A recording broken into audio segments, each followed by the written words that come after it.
Are you looking at all 6 areas of your financial life when you're doing your retirement planning and planning on when you're going to retire? You have to.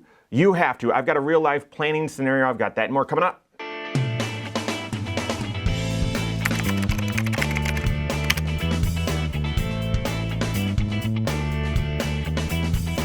My name is Mike Bernard. I'm the host of the Wise Money Show. I'm also one of the certified financial planners right here at Korhorn Financial Group. Make sure you hit that subscribe button, turn on notifications, and smash that thumbs up button. There's 6 areas to your financial life. That's and most people either ignore others and they just focus like, in a vacuum. Hey, I'm just looking at I need to get my taxes done, or I'm just talking to someone that's helping me get the right mix in my 401k. And they treat these different parts of their financial life as separate and distinct. They're not. There's 6 areas of your financial life, and in order to make any important financial decision, you've got to look at all 6 areas and how that decision is going to impact those different areas. Guys, this is why we created the Wise Money Show channel. This is what we do as CFPs, doing comprehensive financial planning. I know that's a mouthful. I would say it every video. You need to be working with a comprehensive financial planner. So the CFP, and we've done some videos on that, what that means and sort of what that entails. But then the CFP isn't enough. That CFP needs to be doing actual financial planning. And so many financial advisors, financial professionals say, oh yeah, I do planning, but they truly don't. They don't actually look at all 6 areas of your financial life and do the analysis to say, you know what, you should be doing Roth conversions for the first 3 years of retirement. Or you should, instead of contributing Roth, you should do pre-tax this year because you're going to be getting these benefits and so on. Or they're not actually doing the comprehensive financial planning work. So here's the thing. Present financial position, that's your overall net worth, that's your cash flow, your income statement. So that we call that your financial house. That's your foundation. Where are you today? What's your overall financial situation look like? You're going to want to make it tangible. Everything is sort of spread out and it's electronic. So you want to make it tangible, putting it on a net worth sheet, putting it on an income statement or a budget so you can see different strategies and see how it's all laid out. Present financial position. Protection planning, how are you managing the 5 major risks that we all live with? The risk of passing away early, the risk of having a health emergency, the risk of property damage or liability, the risk of needing long-term care services, or the risk of not being able to work and earn an income because you're disabled. So how are you managing those 5 risks? Hopefully you're self-insured. If not, are you paying a little bit and transferring that risk by buying some insurance? Tax planning is the 3rd area. That's not tax preparation. Tax preparation is reactive, tax planning is proactive. What are you doing right now to improve your tax situations? Have you pay the least amount of tax over your lifetime? Investment planning, what are your investment strategies that are appropriate for you? Do they, are you taking the right level of risk? And what are your sort of what's your aim? What's your intentions? Do you have the right correlation? All that sort of stuff. Retirement planning is the 5th area, and I would throw college planning in there as well. Those are your long-term goals. Where are you today? Where are you hoping to be? Let's chart a path to get there, and then are you on track? Are you on track? Are you on track? And then lastly, the 6th area, the capstone to any great financial plan, is an estate plan. So what are your intentions if something happens to you, and do you have the right instructions set up to give people the right authority and lay out the instructions, all carrying out your wishes? So those are the 6 areas of your financial life. Same as mine, same as Warren Buffett, same as everyone's. Those are your 6 areas. And the point is, when you're making big decisions, how do those decisions impact those 6 areas? Especially when you're planning for retirement. You have to look at all 6 areas of your financial life to make sure that you're on track to retire. Guys, I'm going to change some of the particulars, some of the circumstances here to keep things confidential, but was just working with some folks last week, and I've been serving them for a long time. We've been serving them as a firm for a long time. And it was just such a fun meeting, not because it was just easy, and no, it was complicated. It was complex. They were making some of the biggest financial decisions of their life, but the trick is we've been planning for this for over a decade, and it clearly brings together all 6 areas of their financial life. So here's a scenario. He just turned 67. She's 62. They've got 3 kids. The oldest is a few years out of college, so empty nesters now. And we built their first, they've been doing financial planning for over a decade. We built their first financial plan and retirement plan. He wanted to see if he could be done working at 58. Well, guess what? We did that. We built one at 60, 62, and so on. And just so we had that perspective so that could inform decision making. Well, he loves what he does.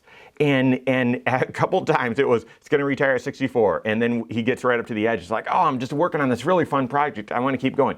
Well, it's now 67 and he is retiring right now. In fact, when I asked him, are you really going to do it this time? He said, well, I'm going to have to because, I've continued to say I would and she is going to make me. And so she just retired in May, right about the time she turned 62.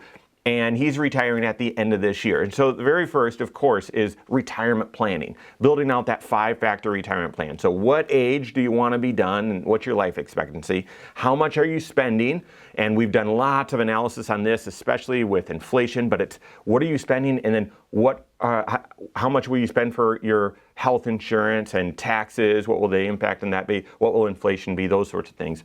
What are your income sources? So how are you going to optimize Social Security? When are you going to draw it? She has a couple pensions as well. So what are your income sources in retirement? How much have you saved up for retirement? How much are you continuing to save up? And then at what risk level? What are your investment strategies and how much risk are you comfortable taking with those? So we've built that 5-factor retirement plan.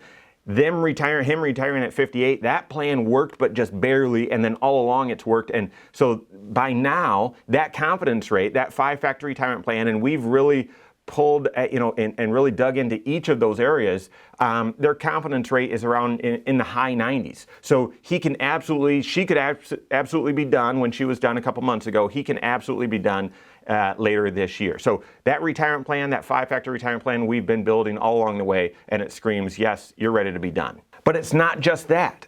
Let's talk through the other areas of their financial life that we needed to consider. In fact, we were talking about it all along in our planning journey, but certainly in this most recent meeting. So they're stepping away from their paychecks right now. And therefore, where are they going to get income from? So present financial position, okay guys, now the rubber meets the road. We've been planning about this, but how much income do you need coming in on the first of the month so that you're not worried about finances and not stressing it's plenty of money, it's enough money to get you all the way to the 31st. And also further, they're still helping the kids get on their feet. And for some people, that means that really draws, they're unable to reach their retirement goals. For them, they've sacrificed a lot. They can afford to help their kids. And so budgeting for that too, or planning for that too. And then lastly, because the kids are all gone, there's one that's about an hour north. The rest of them, none of them live here anymore. And so they've talked about, well, do we buy a second house or do we rent, something like that? All of that's present financial position. So how much income exactly do you need and on what stages, what times of the month? How are you going to handle helping the kids and helping them with that and so on? And then should you buy another property, where's that income going to come from? So present financial position, your overall net worth and cash position and managing debt, and then your income, absolutely we needed to consider that. Okay, we're going to start this income source at this time, you'll have Social Security at this time, and we'll be withdrawing from investments at this time. And so at all stages, in fact, as we built out that income plan, that retirement income plan, they even said, I don't think we're going to need that much money out of our investments. Can we start it a little bit lower, and then throughout the year, if we need more, absolutely, we'll just reach out and ask you. Absolutely, yes. Here, the plan says you could draw this much. If you only need this, great. And if you want to just start with this and then you end up drawing a little bit more, that's fine too. So present financial position, absolutely needed to consider it. Tax planning, guys, I could talk for 30 minutes just on this alone. Tax planning, two primary reasons. Two primary big issues. Okay, you've been working all along and just had withholdings. Now you're not working, or you're working part of the year. Are you going to have a big tax surprise this year? Are your withholdings off and all of a sudden you're going to show up with a big tax surprise? We need to avoid that. So need that tax projection. But then we need to project out What are your income sources and what will those be in the future so that we set the right withholdings moving forward? And then finally, should we be doing Roth conversions? Where do you stand with IRMA? They are going to have some IRMA, and I taught that to them. And then I taught, hey, we don't want to take out any, even though he's going to retire later this year, we don't want to turn on her Social Security right away. We don't want him to draw any money out of the IRA if they don't need to, because that would put them in IRMA for this year as well.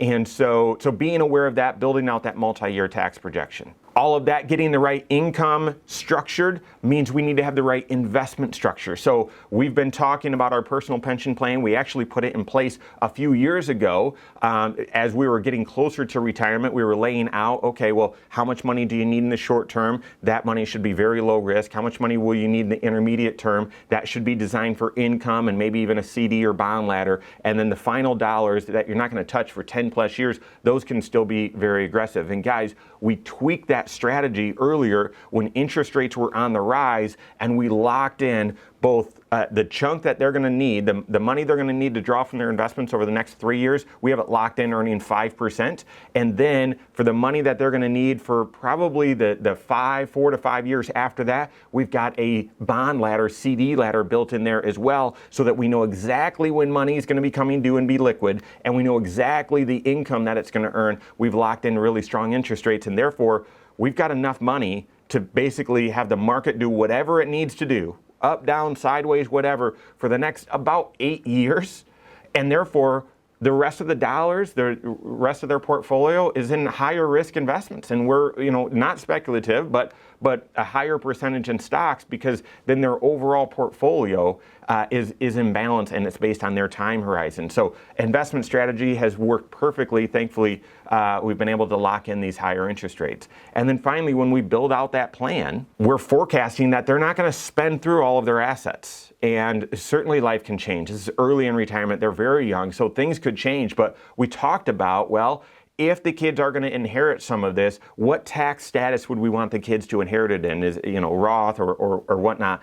And then maybe in a few years we consider a giving strategy as well. So making sure that we've got the right beneficiaries and all those instructions are set up, but then also doing some advanced estate planning. We talked through that as well. Nothing to implement right now, but something we'll be considering in the future. And then finally, you might have already seen this, and again, I could start with it, but as he transitions into retirement at the end of this year, he's 67. So he'll be able to merge right onto Medicare and will make the biggest health insurance decision of his life. Should I do traditional Medicare or go with Medicare Advantage?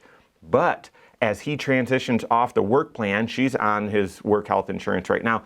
As he transitions off of that, she's not eligible for Medicare. So we're going to have to find, and we talked through various solutions and what the cost will be, find a health insurance solution for her between when he retires and she turning 65. We've already got that built in and budgeted inside of their retirement plan. So we've already factored that in. Now it's then working with our health insurance experts. What are the options? What makes the most sense for you? And locking that in place. Guys, there's 6 areas to your financial life, and not every decision is going to be as big as when will I retire, but the meaningful financial decisions, you've got to look at all 6 areas, and I promise you they're going to touch all 6 areas. The semi-important, semi-big financial decisions are going to touch at least 3, and I would argue most financial decisions will touch at least 2, probably 3 areas of your financial life.